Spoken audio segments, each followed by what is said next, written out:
یہ تو شکر کریں چوتائی صاحب وہابی پیدا ہو گئے، پھر لوگوں کو پھر سمجھ آ گئی، ورنہ برباد ہو گیا تھا۔ صاحب نے جن انگریزوں نے سیاحت کی نا جزیرہ عرب کی، ان سعودیوں سے پہلے پھرے ہیں وہ، ان کی کتابیں پڑھے، مختلف علاقوں میں کہیں درخت تھے، کسی فلاں بزرگ قدر عورتیں جا کر پیٹ رگڑتی، شرمگاہیں رگڑتی، اولادیں مانگتی، کوئی کسی قبر پر گرا ہوا، کسی نے کہیں بت خانہ بنایا ہوا۔ یہ تو امام محمد بن عبد الوہاب رحمۃ اللہ علیہ جب مدینہ میں پڑھتے تھے، اب وہ دیکھتے تھے کہ روضہ رسول علیہ السلام کا طواف ہو رہا ہے، لوگ دیواروں کو چوم رہے ہیں، دعائیں مانگ رہے ہیں، تو وہ اپنے استادوں سے پوچھتے تھے کہ یہ کیا ہے؟ تو استاد کہتے تھے، محمد حیات سندھی بڑے بڑے عالم تھے وہ، کہ سب باطل ہے، ناجائز ہے۔ تو آپ کہتے تھے روکو، وہ کہتے ہیں مرنا، لوگ عادی ہو۔ مگر اللہ نے جس سے کام لے، ان کی طبیعت بہت امر بالمعروف اور نہیں، یہ نہیں بات آئی، اسی لیے ساری دنیا دشمن ہو گئی کہ وہابی وہابی۔ جرم کیا کیا؟ محمد جب پڑھ کر گئے، انہوں نے جا کر اپنے علاقہ میں درس دینا شروع، باپ بھی خلاف ہو گئے، والد ان کے بڑے عالم تھے عبد الوہاب۔ اب ان لوگوں نے سازش یہ کی کہ اگر محمد کے نام پر نام رکھیں تو محمدی بنتا، وہ چھوڑ ہی دیا جو اصل مجرم تھا ان کا، معاذ اللہ، پکڑ لیا عبد الوہاب بیچارے کو، حالانکہ عبد الوہاب کا کوئی دخل نہیں،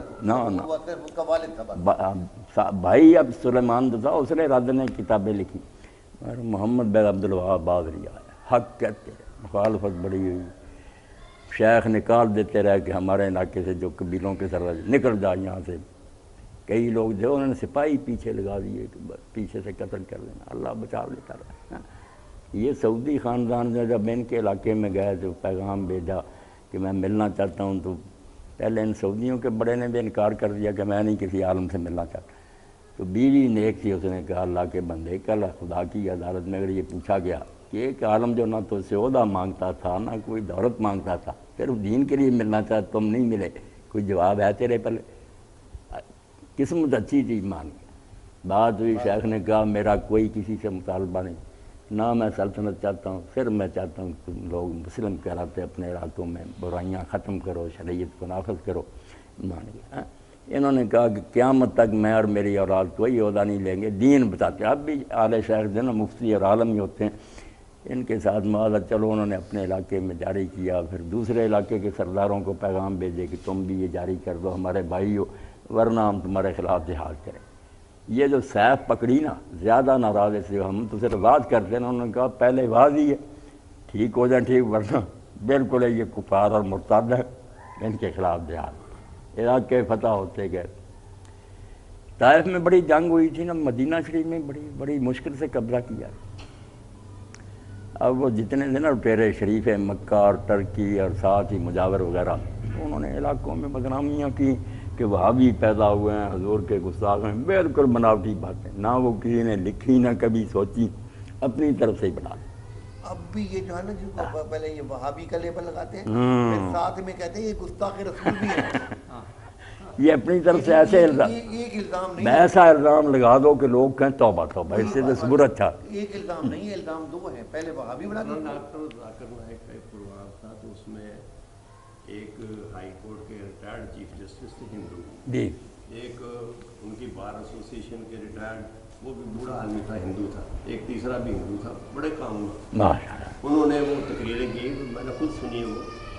اس نے کہا کہ 1857 میں سب سے زیادہ حصہ وہابیوں کا ہے، ہندوؤں کا تو بہت اس میں برائے نام ہے، نہیں ہندوؤں خود کا اس نے تسلیم کیا کہ میں ہندو ہوں، لیکن میں یہ تسلیم کرتا ہوں کہ اس میں سب سے زیادہ حصہ جو ہے وہابیوں کا ہے۔ بالکل جو تو کوئی ڈھونگ سے بنا تھا کہ جی وہ کارتوسوں کو گائے کی چربی اور سور کی چربی لگی ہوئی ہے، اور اس پہ والی جنگ پھوٹ پڑی ہے اور وہ غدر پھیل گیا، اور اس کو انگریزوں نے غدر کہا تھا۔ لیکن اس میں حقیقت یہ ہے کہ اس میں یہ جس کو ہم وہابی کہتے ہیں نا، یہ انہوں نے اس تحریک کو شروع کیا تھا، انہوں نے کہ یہ دین کی طرف ہے۔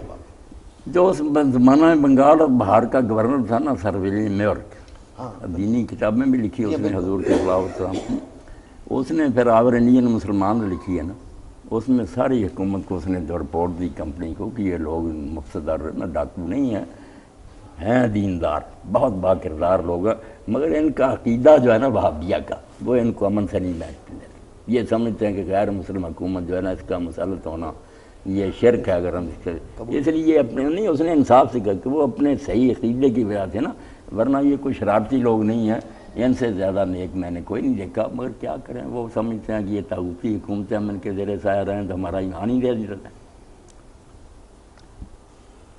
وہ جو مقدمے بنے پھر بعد میں تحریک کے ختم ہونے کے بعد، جو امبالہ اور پٹنہ اور دوسرے کتنے بڑے بڑے لوگ تھے بیچارے، جن کی ان کی جاگیریں ضبط ہوئیں، مکان مسمار کر دیے گئے، بیچاروں کو پھانسیوں پر لٹکیا، کوئی ظاہر انڈمان میں بھیج دیے گئے، 20,000 آدمی وہاں کالے پانی میں مر گیا جا کر۔ انڈمان پہ جاؤ، اس لیے یہ لوگ جو تھے نا گورنمنٹ کے ساتھی، انہوں نے جب بہانے بنائے یہ وہابی اٹھیں ساتھ نہ، تو لوگوں کو ہٹایا نہ انہوں، ورنہ ساری دنیا ساتھ ہو جاتی، انگریزی حکومت کا تختہ اٹھ جاتا۔ تو میر سودا اس زمانے میں چغتائی صاحب دہلی میں تھے نا، وہ مجاہدین کے حامی تھے۔ تو جب سید احمد شہید اور شاہ اسماعیل شہید یہ سارے لوگ مارے گئے، تو انہوں نے پھر ایک ربائی کہی، سودا کے مارے عشق میں شیریں سے کوہ کن، بازی اگرچہ پا نہ سکا سر تو کھو سکا۔ کس منہ سے اپنے آپ کو کہتا عشق باز، اے روح سیاہ تجھ سے تو یہ بھی نہ ہو سکا۔ پلیٹوں پر بیٹھے ختم دیتے رہے، تم وہ بیچارے جانے دے گئے اور تم بدنام کرتے ہو وہ وہابی تھے، اور یہ اب تک بات نہیں آئی، مسجدیں سنبھالی ہوئی، لوگوں کو بیوقوف بنایا۔